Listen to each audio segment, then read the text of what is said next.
দোয়া করতে করতে যদি দেখেন চোখ দিয়ে পানি ঝরছে, বুঝবেন দোয়া কবুল হয়ে গেছে ইনশাআল্লাহ। এটা দোয়া কবুলের আলামত। কাঁদতে কাঁদতে চোখ দিয়ে পানি ঝরবে যখন, বুঝবেন ইনশাআল্লাহ দোয়া কবুল হয়ে গেছে। কারণ কঠিন মন কাঁদতে পারে না, আর কঠিন মনে আল্লাহর নূর আসে না। আল্লাহর নূর যে হৃদয়ে আসে, ওই হৃদয়ের চোখ দিয়ে পানি ঝরতে থাকে। আধারে ভয় পেও না, আলো আছে আড়ালে, অন্ধকার পালিয়ে যাবে তুমি উঠে দাঁড়ালে।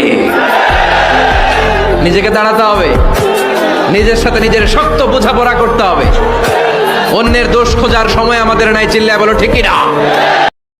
আল্লাহ দেখানো ইবাদত পছন্দ করে না, আল্লাহ মনের ইবাদত পছন্দ করে।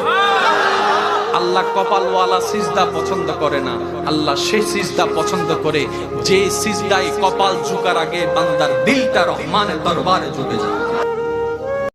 আল্লাহ আরো বলেছিলেন যে যখন আমি কোনো বান্দাকে ভালোবেসে ফেলি, তখন আসমানের ফেরেশতাদের সামনে আমি তার নাম ঘোষণা করি এবং জিবরাইলকে ডেকে বলি যে আমি ওই বান্দাকে ভালোবাসি, তুমিও তাকে ভালোবাসো। তাই মানুষকে সন্তুষ্ট করার চেষ্টা করবেন না, আল্লাহকে সন্তুষ্ট করার চেষ্টা।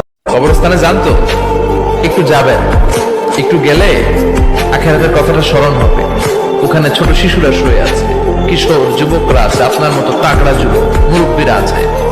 এরা এই এলাকায় থাকতো, এরা আকাশ থেকে নেমে আসেন, এই এলাকার সন্তান আজ নাই। একটা সার্টেন পিরিয়ড শেষে আপনিও থাকবেন।